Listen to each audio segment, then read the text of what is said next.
Welcome to 99 TV. నేను బ్రహ్మనాయుడు. ప్రస్తుతం రాష్ట్ర వ్యాప్తంగా ఒకటే చర్చ పులివెందుల నియోజకవర్గం మీద. జగన్మోహన్ రెడ్డి కంచుకోట అనేటువంటి పులివెందుల నియోజకవర్గం ప్రస్తుతం బద్దలైపోయింది. అక్కడ తెలుగుదేశం పార్టీ తరపు నుంచి జెడ్పీటీసీ ఎన్నికల్లో టీడీపీ అభ్యర్థి ఘన విజయం సాధించారు. వైఎస్ఆర్సీపీ అభ్యర్థి కనీసం డిపాజిట్లు కూడా దక్కించుకోలేకపోయారు. సో పులివెందుల జెడ్పీటీసీ ఉప ఎన్నిక, అదేవిధంగా రాజంపేట నియోజకవర్గం చెందినట్టు ఒంటిమిట్ట జెడ్పీటీసీ ఉప ఎన్నిక, అక్కడ కూడా డిపాజిట్లు కోల్పోయిన పరిస్థితి. ఇక పులివెందుల జెడ్పీటీసీ ఉప ఎన్నికల్లో కేవలం ఒక 800 ఓట్లకే పరిమితమైన పరిస్థితి. సో అందరూ కూడా సాధారణంగా పులివెందుల నియోజకవర్గం అంటే జగన్మోహన్ రెడ్డి గారు కంచుకోట అని చెప్పేసి మాట్లాడుతూ ఉంటారు. రాజశేఖర రెడ్డి గారు కంచుకోట అనేది మనం ఎప్పటి నుంచి చెప్పుకుంటా ఉన్నాం. 1978 నుంచి నేటి వరకు కూడా ఆ కుటుంబానికి సంబంధించిన వ్యక్తులే ఎమ్మెల్యేలుగా గెలుస్తూ వచ్చారు. మిగతా వారికి అవకాశం లేదు. ఇప్పుడు ఆంధ్రప్రదేశ్లో చాలామంది శాసనసభ్యులు కానీ ముఖ్యమంత్రులు, మాజీ ముఖ్యమంత్రులు చూసుకుంటే ఎవరో ఒకరు ఎక్కడో ఒక దగ్గర ఓటమి చెందిన వారే. అయితే చాలామంది ఓటమి చెందారు. చంద్రబాబు నాయుడు గారు కూడా 1983లో ఓటమి చెందినటువంటి పరిస్థితి ఆయన కాంగ్రెస్ అభ్యర్థిగా. చిరంజీవి గారు కూడా మరి పాలకొల్లో ఓటమి చెందిన పరిస్థితి. పవన్ కళ్యాణ్ గారు కూడా భీమవరం గాజువాకలో ఓటమి చెందిన పరిస్థితి. నారా లోకేష్ గారు కూడా గతంలో మంగళగిరిలో ఓటమి చెందిన పరిస్థితి. ఇలా హేమీలు చూసుకుంటే వాళ్ళందరూ కూడా ఎక్కడో ఒక దగ్గర ఓటమి చెందిన పరిస్థితులు ఉన్నాయి. కానీ వైఎస్ఆర్ కుటుంబీకులు ఎందుకని పులివెందుల నియోజకవర్గంలో ఇంతవరకు ఓటమి చెందలేదు అనేటువంటి వారందరి కోసం ఇప్పుడు మనం ఒక స్పెషల్ అనాలిసిస్ చెప్పుకుందాం. అసలు ఏంటి పులివెందుల్లో వైఎస్ఆర్ కుటుంబానికి ఉన్నటువంటి పట్టు ఏంటి? ఎందుకు ఆ కుటుంబ సభ్యులు అక్కడి నుంచి ఎక్కువ సార్లు గెలుస్తూ వచ్చారు? ఆ కంచుకోటని ఎమ్మెల్యే అభ్యర్థులుగా వారే ఎందుకు గెలుస్తూ వచ్చారు? అంటే ప్రస్తుతం అంటే జెడ్పీటీసీ ఉప ఎన్నిక సంబంధించి ఎంతో కొంత కోటగా బేట్లు అయితే వారై మరి 2029 ఎన్నికల్లో జగన్మోహన్ రెడ్డి గారిని ఓడించే పరిస్థితులు కూటమికి ఏ మేరకు ఉంటాయనేది చూడాల్సిన అవసరం ఉంది.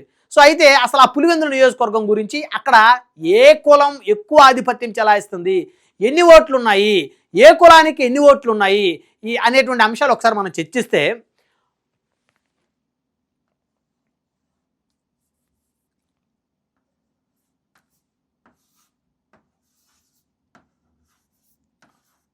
పులివెందుల కడప జిల్లాలో ఉంది. ఉమ్మడి కడప. అయితే రాజశేఖర రెడ్డి గారి మరణం తర్వాత వైఎస్ఆర్ కడప అని చెప్పేసి నామకరణం చేసిన పరిస్థితి ఉంది. ఇక్కడ 1978లో మొదటిసారి రాజశేఖర రెడ్డి గారు ఎమ్మెల్యేగా గెలిచారు. ఇక అక్కడి నుంచి చెప్పుకుంటూ పోతే 1978, అదేవిధంగా 1983, 1985 రాజశేఖర రెడ్డి గారు విజయం సాధించారు. ఆ తర్వాత 1989, 1994 వైఎస్ వివేకానంద రెడ్డి గారు,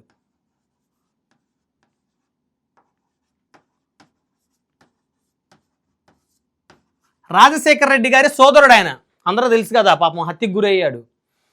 ఈయన 1989లో 1994లో పులివెందులకు ఎమ్మెల్యేగా వివేకానంద రెడ్డి గారు ఉన్నప్పుడు రాజశేఖర రెడ్డి గారు కడప ఎంపీగా ఉన్నారు, పార్లమెంట్కి వెళ్ళారు. ఆ తర్వాత ఇక 1999, 2004, 2009 వైఎస్ రాజశేఖర రెడ్డి గారు. అంటే 1, 2, 3, 4, 5, 6 సార్లు ఇక్కడ ఆయన ఎమ్మెల్యేగా గెలుపొందారు. సో దురదృష్టవశాత్తు 2009లో ఆయన ముఖ్యమంత్రి అయిన 3 నెలలకే హెలికాప్టర్ ప్రమాదంలో మరణించారు. సో నెక్స్ట్ ఆ తర్వాత 2010లో యునానిమస్గా కాంగ్రెస్ పార్టీ తరపు నుంచి రాజశేఖర రెడ్డి గారి భార్య వైఎస్ విజయలక్ష్మి గారు పులివెందుల నుంచి ఎమ్మెల్యేగా ఏకగ్రీవంగా ఎన్నికయ్యారు. ఆ తర్వాత 2011లో వైఎస్ఆర్సీపీ నుంచి వైఎస్ విజయలక్ష్మి గారు ఎమ్మెల్యేగా ఎన్నికయ్యారు. అప్పుడు జగన్మోహన్ రెడ్డి గారు కడప ఎంపీగా ఉన్నారు. ఆయన కూడా 2011లో కడప నుంచి వైసీపీ నుంచి పోటీ చేసే దాదాపు 4.5 లక్షల పైచిలుకు మెజార్టీతో ఆయన గెలిచారు. సో ఇక ఆ తర్వాత చూస్తే 2014, 2019, 2024.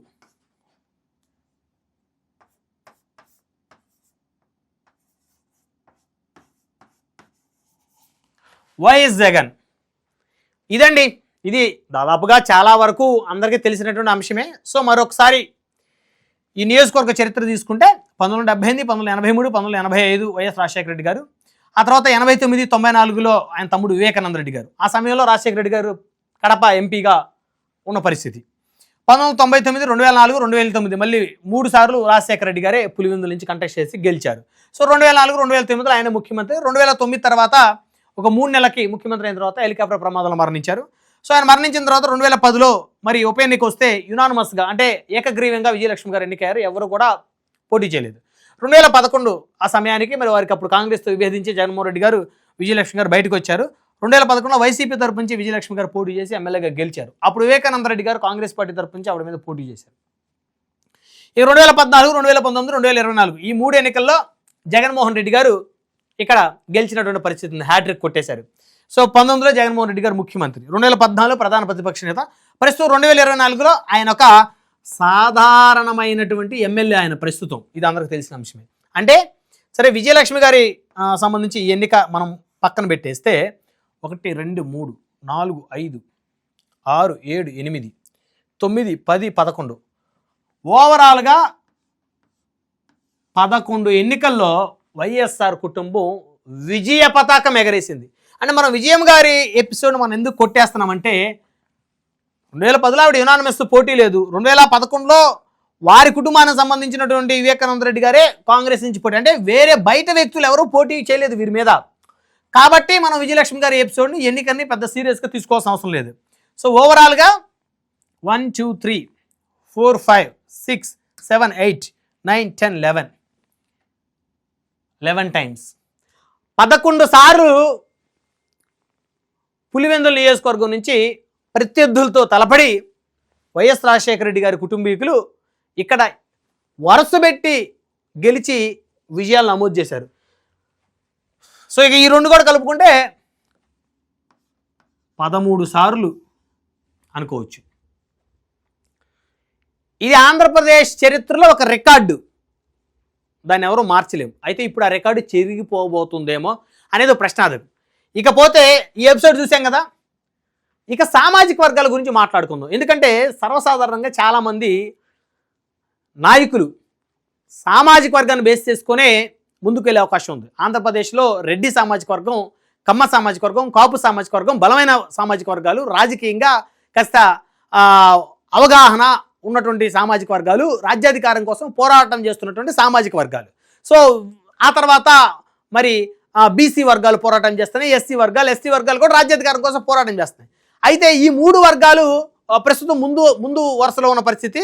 ప్రధానంగా 2 వర్గాలు ఆల్రెడీ రాజ్యాధికారం పొందాయి, రెడ్డి సామాజిక వర్గం, కమ్మ సామాజిక వర్గం. ఇకపోతే అసలు సామాజిక వర్గాల లెక్కలు చూద్దాం. ఈ పులివెందులో ఏ కులం ఓట్లు ఎన్ని ఉన్నాయి, ఇన్నిసార్లు ఒక్క వైఎస్ రాజశేఖర రెడ్డి గారి కుటుంబం ఇంత విజయాలు నమోదు చేయటం వెనక్కి ఉన్నటువంటి కారణం ఏంటి? ఎందుకంటే రెడ్డి సామాజిక వర్గం ఒక 5,000, 10,000 ఓట్లున్న నియోజకవర్గంలో వైఎస్ఆర్ కుటుంబ సభ్యులు పోటీ చేస్తే ఇన్నిసార్లు విజయం దక్కించుకునే అవకాశం ఉంటుందా అంటే ప్రశ్నార్థకం అది. సో ఇప్పుడు మనం అది చూద్దాం. సామాజిక వర్గాలు చూసేటప్పుడు ఎన్ని ఓట్లు ఉన్నాయని చూస్తే పులివెందుల అసెంబ్లీలో రఫ్గా 2,24,000 ఓట్లున్నటువంటి నియోజకవర్గం పులివెందుల. సో ఇప్పుడు సామాజిక వర్గాలు చూద్దాం.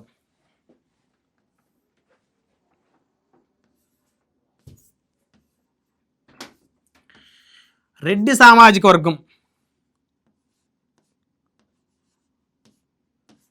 75,000 నుంచి 80,000 అత్యధిక ఓట్లున్నటువంటి సామాజిక వర్గం పులివెందుల్లో. 75,000 నుంచి 80,000 ఓట్లు అంటే 2 తెలుగు రాష్ట్రాల్లో ఒక సామాజిక వర్గం ఈ స్థాయిలో ఓట్లున్నటువంటి నియోజకవర్గం బహుశా ఇదే అయ్యుండొచ్చు. పిఠాపురంలో కూడా కాపు సామాజిక వర్గం ఓటు బ్యాంకు 65,000 ఉంటుంది టాప్ మోస్ట్. కానీ ఇక్కడ మాత్రం జగన్మోహన్ రెడ్డి గారి ఈ పులివెందుల వారి ఇలాకాలో వారి సామాజిక వర్గం 75,000 నుంచి 80,000 ఓట్లు. రెడ్డి సామాజిక వర్గం అత్యధికంగా ఉన్నటువంటి నియోజకవర్గం 2 తెలుగు రాష్ట్రాల్లో ఈ పులివెందుల నియోజకవర్గం అనేటువంటి విషయం చాలామందికి తెలిసేటువంటి పరిస్థితి లేదు. సో ఇక మిగతా వర్గాలు చూద్దాం. రెడ్ల తర్వాత ఇక్కడ మైనారిటీలు ఉంటారు.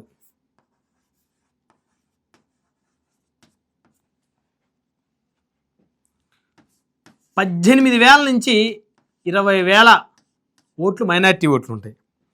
తర్వాత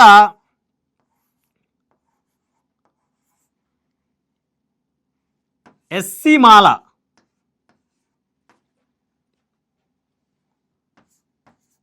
15,000 నుంచి 18,000 ఓట్లు. ఆ తర్వాత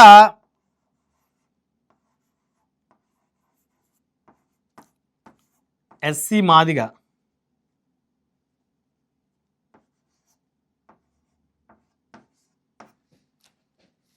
13,000 నుంచి 15,000.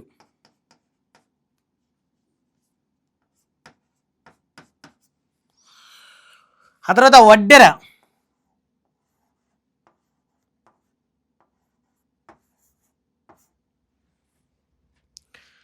9,000 నుంచి 11,000. ఆ తర్వాత బలిజలు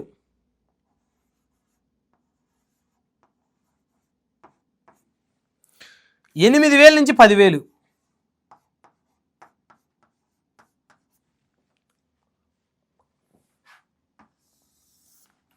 ఆ తర్వాత వైశ్య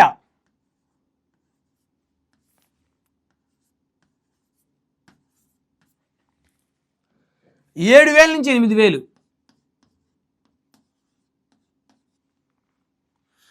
ఆ తర్వాత ఇక ఇతరులు, ఇక మిగతా 5,000 లోపు ఉన్నటువంటి వర్గాలు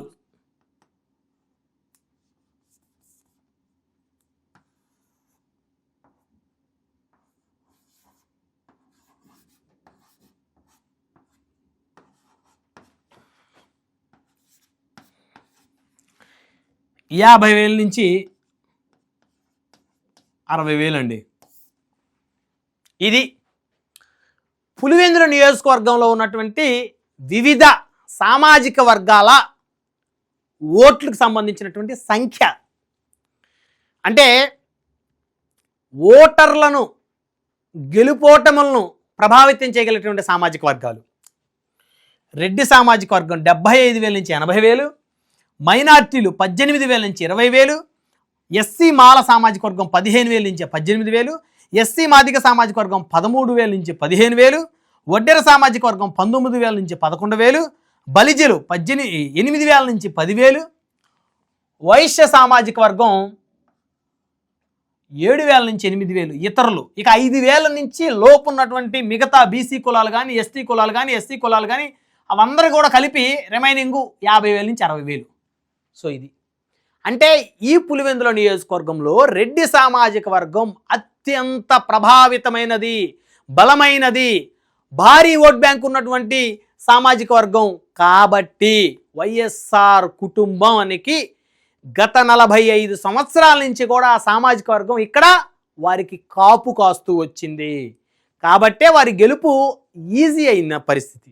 అదే జగన్మోహన్ రెడ్డి గారు ఇప్పుడు తన సామాజిక వర్గం అధికంగా ఉన్నటువంటి ఈ పులివెందులు వదిలిపెట్టేసి తన సామాజిక వర్గం 10,000 ఓట్లు లోపున్నటువంటి నియోజకవర్గంలో తాను పోటీ చేసి ఎమ్మెల్యేగా గెలిస్తే ఖచ్చితంగా జగన్మోహన్ రెడ్డి గారు ఒక రాష్ట్ర నాయకుడు, దేశ నాయకుడు అని చెప్పేసి అనుకోవచ్చు. లేదా ఈ నియోజకవర్గం వదిలిపెట్టి తన తండ్రులు తాతలు ఎప్పటి నుంచో ఒక కంచు కోటగా ఒక పునాది వేసినటువంటి ఈ నియోజకవర్గాన్ని వదిలిపెట్టి ఆ పక్క నియోజకవర్గాలు జమ్మలమడుగుల నియోజకవర్గాలు ఎక్కడ పోయి ఈయన పోటీ చేసి అక్కడ గెలిస్తే నిజంగా జగన్మోహన్ రెడ్డి గారు ఒక బలమైనటువంటి నాయకుడు అని అయితే చెప్పుకోవచ్చు.